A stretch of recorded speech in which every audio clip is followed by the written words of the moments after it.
because I need to send That's him. okay. Yeah, that's okay. Greetings. Good day, good afternoon, good evening, good morning, depending on where you are on this turbulent planet. This is Andy Revkin at the Earth Institute, Columbia University. And I've just thrown together what I'd call a pop-up session of my blogcast, webcast, and I'd love to. We're going to be talking about risk of the hydrological kind and the biological kind. Give me 1 second, Professor Grunwald. I sent you the wrong link. If you get back with Jacqueline, she'll send you the right one. I'm sorry, I screwed up. Yeah, that's the way it is here on planet Earth today. We wanted to do a session on, again, as we did on Monday, on what's called compound risk, when you have more than one thing brewing that can be very consequential for society, and how that plays out on the ground. And as everyone knows right now in the world, there's 2 different places at least that are in the headlines because of things that are going wrong at the wrong time together. We all have COVID-19, this pandemic, which has reached into communities from around the world, from the Amazon to South Asia to the heartland of America. And that's caused the need to physically distance ourselves from each other. And at the same time, we have an epic cyclone in the Bay of Bengal that is slamming the coast there between East India, West Bengal, it's called, and Bangladesh. And in the Midwest, a dam or 2 have given way that were long predicted to be at risk. And that has created another challenge because, again, this is an area of the country where the COVID-19 epidemic has reached and created problems. Now, if you have lots of people on the move, you have a lot of people being forced to evacuate and shelter. How does that play out? Is that going to create a new pulse of disease or not? So we have brought together several people to have a conversation about how to move forward in situations like this. A couple of familiar faces here from earlier in the week. Nachi, Acharya. Yes. From IRI, which is one of the, I'm not going to untangle these acronyms. It's a place that studies climate and society. And with him, Melody Braun also, who's, they're both involved in this interface between information and decisions. How do we actually get people the right information at the right time from the right messenger to get something done constructively in timely ways ahead of the catastrophe? And actually, two other guests have popped in. I'm really pleased to have here. I kind of screwed up earlier. I sent the wrong link to this session, but here we have Drew Grunwald, who's at the University of Michigan and knows everything you need to know, everything we do and don't know yet about how that hydrological disaster is playing out there, as this dam failure has created evacuations and a real mess. And also here is the lead forecaster in Bangladesh. And I'll let Nachi introduce him. Nachi, can you introduce your friend and colleague? Yes, and thank you, Quamrul. It's almost like midnight there. And Hassan is a meteorologist. The lead forecaster in Bangladesh. Yes, it will be great if you. Yes, and thank you, Quamrul. It's almost like midnight there. Getting a lot of feedback. Hold on a second. Yeah. Okay, if you continue to just introduce him, then I'll bring him on so he can speak, and then we'll have to mute. Yeah. So yeah, as I said, like he's a meteorologist and lead forecaster from Bangladesh Meteorological Department, and I must say he's the man behind all new. If you continue to BMD and working with the cyclone prediction team in BMD and predicting the cyclone from the very beginning of it started. Wow. So yeah. So let's hear from him first. I see Manu Lal from the director of the Water Center at Columbia is also on shortly. So hold on 1 second. I'm just going to adjust the screen slightly, and then we'll hear live from Bangladesh. And I really appreciate your being with us. Hold on 1 second. Just want to show something. Okay. One more. From Bangladesh, and I really appreciate there. Let's hold on 1 second. Just want to show something. Okay. Okay. One more. I think that's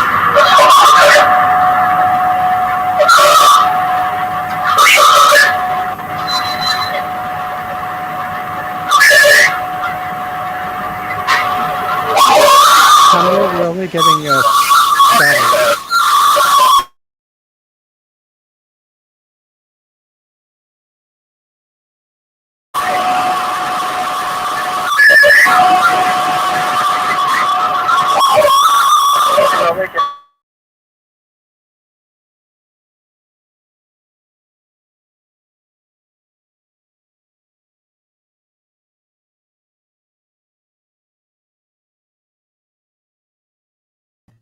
Andy, you're muted. Thank you. Let's hear from Melody and from Nachi about what you're hearing on the ground from Bangladesh and West Bengal right now. And we'll get to Quamrul if we can. Yeah, and actually, Sure. your family is there, so go ahead. Thank you, Melody. Yeah, actually, my family lived in West Bengal and mostly in the district called Midnapur, which is affected the first. And my sister in Calcutta, my friends are in Calcutta, so they experienced that strong wind and rain from very early morning yesterday Indian local time, and then the days past it has like a really strong and havoc winds, and unfortunately, up to now, like almost 15 people died there, and lots of damages. And in fact, like this is the strongest cyclone in last 20 years. In fact, like strongest registered in last 50 years. And especially Calcutta is like a metropolitan city. So the problem is like this kind of cyclone cause a huge urban flood, waterlogging, and power cut, and people cannot actually get the fresh water. And I was like very tense because of the COVID and other system. If now people get the disease from the bad water, like diarrhea and other things, and they have to end up with a hospital, then it will be a real disaster. And we can say it's like like a compound disaster there, because both and also like local administrative officers, they try their best, but as the current scenario is very tough. And also I must say like there's a huge damages in crop fields actually. Like as per the last news I see in the local news, there's like a lots of crop damages already. And also I'm thinking like how long it will take to recover all disaster, because it's not the normal situation. So maybe it will take like next 2 months or 3 months to take care of everything, especially in that COVID situation. So yeah, so I was very worried from yesterday night, and I talked with my parents and family, and we have lots of property damage, especially like the window is breaking, and tree falls in the roof. Yeah. Yeah. Do you have any other? Has there been any? Hold on. Let's see if Quamrul, can you speak a little bit? I want to see if we can hear you. There's a lot of background noise, but hopefully we can get some input from you. Yeah, thank you. And just half an hour before I came from my office, and as the cyclone crossed West Bengal coast, and now it is lies over western part of Bangladesh, we call the Satkhira district, and now it is slammed over Bangladesh, and in Dhaka now there is gusty wind and rain. So the maximum wind speed is recorded at Satkhira. It's about 150 km per hour. This is the maximum, and we report come from several places. Wind speed is from 80 km per hour to 150 km per hour. Though we not yet get detailed information, I hope tomorrow we will get that. At present, actually, we informed that about 5 people died due to uprooted of trees and boat capsize. We hope that still the signal is wasted, keep wasted, I think until in the morning, then we will down the signals. And actually we expected our height about 10 to 12 feet, and we reported that 8 to 10 feet surge already reported from several places. But again, I want to say that tomorrow we will get detailed information. And do you get the sense that preparations were good? Were people mostly ready for the storm? As ready as they can be? Actually, in Bangladesh, the warning system and the people who acted for the evacuation, that means for disaster management, there is two different, completely different departments doing that. BNB is actually doing only generating the signals, that means signals and warnings, but evacuation and other things, that means disaster management is doing by disaster management department. This is completely different department. So actually we are not connected to the end user, that means root level people, but the people who are working in the root level in favor of disaster management, they call the CPP, Cyclone Preparedness Program. They are very well trained and very dedicated. More than 50,000 volunteers are there. So they acted very efficiently this time also. Though in this COVID situation, they are trying to maintain the social distancing. But again, I want to say that tomorrow we will get detailed information. Yeah, and it's very late there, so I don't want to take more of your time because your time is very valuable and can save lives. Thank you very much for being part of this conversation tonight. Thank you. And get some rest. Okay, thank you. And good luck. We'll stay in touch. And I know Columbia University has lots of initiatives in Bangladesh. I'm very impressed with the Academy for Climate Services, that model. I'm new at Columbia. I'm interested to learn more about that. So thank you again, Quamrul. Okay, thank you. And goodbye. Lots of work to be done there. And Nachi is back. We have Manu Lal in the green room too, but his camera settings there's some issues. So we're trying to get that figured out. In the meantime, let's move the conversation a little bit to the United States and the Midwest, particularly where in Michigan, there's been a disaster unfolding that kind of came out, well, to those who aren't paying attention, it might feel like it came out of the blue, but to people like Drew Grunwald and Manu Lal, others at the Water Center here, these are the hazard in having heavy rains is known. The risk in having dams that are aging is known, but sometimes these things just seem to come out of the blue. It's like when a bridge collapses. So Drew, can you fill us in a little bit on what's been going on, and what was the prognosis?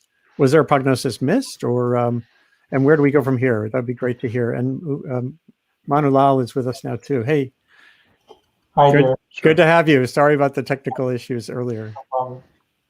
Hi, folks. Andy, yeah, thanks for doing this. And Manu, great to see you, and great to see everyone else. I know Manu well, and it's great to have this conversation. So, Andy, in response to your question, I think your first point about a little bit of context here is absolutely critical. There has been widespread flooding across the Great Lakes region in the upper Midwest for the past several years, along the upper Missouri River, along the Mississippi River and inland, as well as along the coastline of the Great Lakes. Just for context, Lake Erie shattered an all-time record last summer, and Lake Ontario, further down towards New York, has broken its all-time record twice in the past 3 years. So there has been abundant precipitation across this region for the past several years. I view the flooding in Midland right now both catastrophic, but also sort of a tip of a broader story that's going on. And a key point that I wanted to make regarding that is, you know, when you ask about whether enough has been done or whether we have seen this coming, my opinion, having read a lot of the literature on this, is that there's been a very confusing message and a very challenging message across much of the world, but even within the United States, about the impacts of climate change. And the question comes down to, for a lot of people, does climate change, and in particular, does a warming climate pre-necessitate drought and drier conditions, or does it lead to an abundance of precipitation? And this is a very hard message for people to reconcile simultaneously. The central Midwestern United States is a great example of how a warming climate can lead to both conditions over time. Very similar to what's happening in Bangladesh, these huge air masses that bring in moisture to the central part of the country and are affected by the jet stream wobbling are what affect changes in temperature and changes in moisture. And that's exactly what we're seeing right now. We're in a period where abundant and tremendous moisture is being brought into the central Midwest from the Gulf of Mexico, from the Atlantic Ocean repeatedly, leading to these saturated conditions, and in the case right now, abundant precipitation on top of an already saturated region. So that's what I would sort of offer to keep the conversation rolling, and at least for the US perspective, to get it started. Yeah, and how does that relate to decisions or indecision about things like infrastructure? This is the American side of the story. I mean, obviously, it's a big issue in Bangladesh too for the cities, but we seem to always lag. I've written 10 years worth of pieces in the New York Times when I was there with the words blah, blah, blah, bang. Yeah, there needs to be a commitment towards an investment in improving infrastructure at the federal and state level. Umanu is actually, since he's on the call, I would cede to him. He is much more of an expert in risk and design of infrastructure. But I do think I want to underscore the point that when you have aging infrastructure like this, you have two major problems. One is just natural decay, and the other one is a change in the conditions under which that infrastructure was designed. And the precipitation patterns, the frequency of storm events, the magnitude of storm events under which most infrastructure was designed has changed. We're seeing the evidence of that right now. So two extraordinarily compelling reasons to invest in upgrading and restoring infrastructure. Because of where my area of research is, I'm interested in knowing why that hasn't been addressed more, but I don't have a great answer for you, Andy. Maybe there are other folks on the call who do. And actually, Manu, before, maybe, I know Melody has to leave in a minute. So Melody, is there a synthesis kind of idea that comes to you when you think about what you're seeing in both countries? Yeah, I think the question about climate change and what it means, and people thinking of it as something that means more droughts and more high temperature, is something that we're definitely seeing a lot in our work. Interestingly, there's this perception that rural communities in developing countries may not be aware because they may not have access to as much information as we do. But my experience, at least in Bangladesh, and maybe Bangladesh is an exception because they are facing so many climate impacts all the time. But my experience talking to farmers in rural communities is that, they may never have heard about the term climate change, which actually in Bangla is not climate change, is change in water and air. They may not know the term, but if you ask them what changes they've observed in the past, 20, 30 years, they pretty much describe it for you. And a lot of those communities actually have heard about climate change because it's something that has been communicated a lot. But there are a lot of distinctions there. And so I think it's a really good point. We're also talking a lot about the difference between climate change and climate variability, and how, those extremes are more extreme now because of climate change, and that's something that's happening now. And so it's important to have access to climate information about what's going on now, and not just look at the end of century scenarios, because that's not helpful for decision makers. So I think definitely these kind of discussions are very, very critical. And yeah, I think Bangladesh has done an amazing job at raising awareness on these issues on the ground, because they're facing so many impacts, and because when they have, it's not just one, it's not just two, it's like they continuously have all these climate impacts that keep occurring. Yeah. Well, thank you very much for being with us today, Melody. Thanks. I want to keep at this issue because I do think you've hit on one of the key opportunities I've seen over the years. Climate change, you can have big debates about climate change, but climate risk, meaning, are we at risk? Is our community at risk from floods, droughts, wildfire, coastal erosion? You can say yes or no to that in ways that you avoid and yes or no to solutions in real time, adaptation and resilience, that avoid the big fights over something that, at least here, has become too much of a political badge. And so thanks again. We'll do more with you and the others at IRI. And Nachi too, you can stay on or leave. I'd like to get back, maybe at the end, we'll circle back to around 2:30. Before 2:30, we'll get back to lessons for Bangladesh going forward.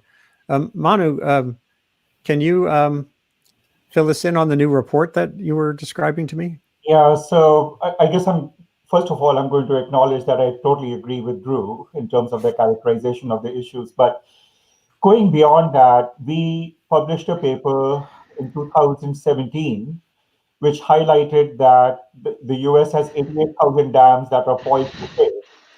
And it got very little press in terms of the media. The academics, like some of them looked at it and they said, oh, I'm a hydrologist, why do I care about dams?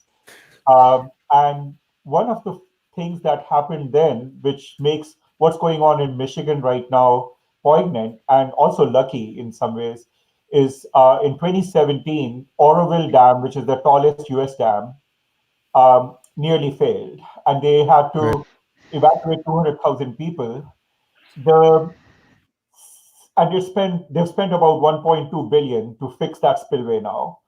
The point that Drew was making earlier, the thing was that they could have spent a few $100,000 a year in 2000 through 2010 to fix a problem that became a growing problem, and they didn't do that. So, what was interesting was that when the spillway almost failed, there were a spate of papers and cited by the New York Times, which said this is an example of what comes with climate change. But the flow over the spillway was only 5% of the design flow. So, you have to pause and think about it. And the way I'm putting this is that a sad outcome of the climate change story is that a lot of people latch onto that as the bogeyman for what's going on when we should be taking care of other things. So with Michigan now, these two dams that basically failed, definitely there's an impressive hydrologic or hydroclimatic event that is going on. But at the same time, these dams were already listed as unsatisfactory and fair. So come on, where is the action to do this? And where is the action to look at 88,000 dams in the US and actually properly rate them and figure out what their current condition is and what the vulnerability is? So the report that, Andy, you mentioned is something that Paulina Concha-Larori in our group has worked on with the Global Risk Institute, aimed at how can we come up with a rapid way of assessing and prioritizing what's at risk across the country with these dams. And to explain that, the Army Corps of Engineers and the Bureau of Reclamation in the US, they are seen as the major dam developers, but currently between the two of them, they own between 4,000 and 5,000 dams. So 50,000 of these 88,000 dams are actually private, like the ones that failed right now. To do a dam risk analysis, the Army Corps takes about 2 years and it costs them several $100,000. So these private dam owners, which may be completely private company or they may be a municipality, they are reluctant to spend that kind of money on instrumentation and monitoring to figure out what the state of it is. Because think about it, if they actually figure out that the state of the dam is bad, now they have to spend more money to do something about it, and they don't have the money. I just want to be sure I got the number right. Did you say 50,000? 50,000 privately owned dams, roughly. Wow. Yeah. That's a heck of a number. What's been going on is that there was a large rainfall event in South Carolina in 2018. There were 24 small dams that got wiped out. Luckily, not many people got killed. It was in the tens. But roads got wiped out and so on. So didn't think about it. Hurricane Harvey in Houston, major dams, 2 dams came close to failing. That would have wiped out a lot of people. So they put out a warning and they released water. They did the warning at 2 a.m. and started releasing a lot of water, which flooded a bunch of people, but they saved the dams. It would have been catastrophic if the dams had failed. There's another dam in Dallas, which is sort of iffy. And below that are 500,000 people, So this is not a trivial problem, and it's emblematic of what we are looking at with water infrastructure writ large in the US. Silently, we have a crisis with dams and levees. If you think back to Katrina in New Orleans, that levee failure was an aging infrastructure failure, not related to the storm as such. It was obviously related to the storm, but not because of overtopping of the levee because the volume was high. So that's, I think, a real challenge that we have to figure out what to do. And Paulina's paper goes at how can we do a rapid assessment of what critical infrastructure is below each dam? Is there a possibility of cascade dam failures? How do you actually rate, what's at risk? And then come up with a way to start putting federal money or private money behind addressing this problem. Wow. So Drew, you both study this question, and maybe Nachi, if you want to think about this too. Can we get out of that pattern? I'm on the panel now writing. We're going to be working on one of the chapters of the 2022 Disaster Risk Reduction UN report, and it's the communication component. And I keep wondering how much of this is a communication failure when you think of this clear understanding of risk, or clear understanding of uncertainty. In other words, as that report a few years ago said, we don't know the condition of dams. We do know that if they break, it's a really big deal. And yet we still seem to have this retrograde approach be the dominant approach. We'll fix it when it breaks. We'll pay the cost. As Manu just said, why is it that we're willing to pay $1 billion cost after the fact and not pay the few $100,000 a year before the fact? This, I don't know, but is it a communication gap or what? Is there some bigger thing going on here? Is this? Andy, can I comment on that real quickly? I was thinking of commenting on this earlier. From my perspective, what we're talking about here are the fundamental aspects of a good and a vibrant society. And part of what we've benefited from in the United States for a long period are what I would refer to as stable, what we would call foundational services. These are things like infrastructure, health services that we generally take for granted, and we really only notice when they fail or they're not there. And one of the great things about the United States for such a long time was that the federal foundation was strong. And there were people doing their jobs, thinking about it critically, doing their jobs willingly, with a primary objective of saving human lives and protecting property. And it may sound cliche, Andy, but I'll throw it out there. There's that Michael Lewis book about the fifth risk that looks at what happens if people at the highest levels of leadership aren't taking human health, human lives, and property considerations into their long-term planning decisions. And I think part of what we're seeing right now is a loss of these federal and state, what I would call foundational baseline services that we all build upon to have a better life. Yeah, and this relates even to something I'm sure you know about, both of you. I wrote years ago, a decade ago, a piece in the Times about the degrading system of stream gauge monitors. So even our capacity to monitor the flow of water and have a consistent reading, so you understand that aspect of the risk, calculation is degrading. We like to focus on new science. The science that we do, the NSF invests in, is mainly in frontier science, but we're not good at maintaining the things that we have, and not just, in other words, not just the structures, but the capacity to understand risk. Does that feel resonant? It resonates with me. I'm sure it does with Manu as well.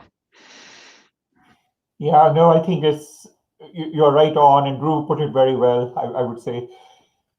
One of the challenges that I see is that Andy has worked on this a lot in terms of science communication, but over time, as social media and news media have made science more accessible, unfortunately, we end up also focusing on the immediate soundbite.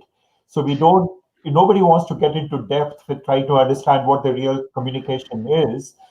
And so everything becomes superficial because it's soundbite driven. And what I see politicians doing is going after the current soundbite, and clearly we see that remarkably well nowadays. Even soundbites are created for the sake of creating soundbites. So in terms of planning, which is the point that Drew was making, systematic planning efforts, even in academia, are not really being studied by and large. So at an overall macro level in society, we seem to have decided that we can live from day to day, and that's just fine. Yeah. So where do we go from here? If we could have a conversation in a month and have someone in the room who's not one of us, or like Melody, who was here earlier, who would have to be in the room to try to break some of these barriers? The other dynamic that is there is something I saw even in India. When you have a failure of the public sector, the private sector sees opportunity and does step in. And that is starting to happen in the US. I gave a talk at NCAR where in a conference on machine learning applications and so forth. And I presented examples of work we had done over the last 20 years, for example. So this is not a new thing kind of idea. And there was a guy from the Bureau of Reclamation who came up right after my talk, and he said, these all sound wonderful, but I can't do anything with them because there are all these regulations that prevent me from taking on a new methodology that is not approved.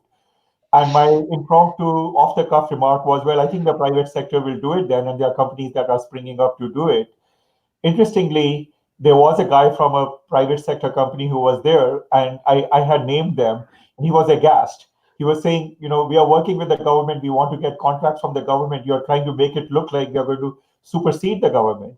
But in fact, that is true. I think that's the only way I'm seeing this develop.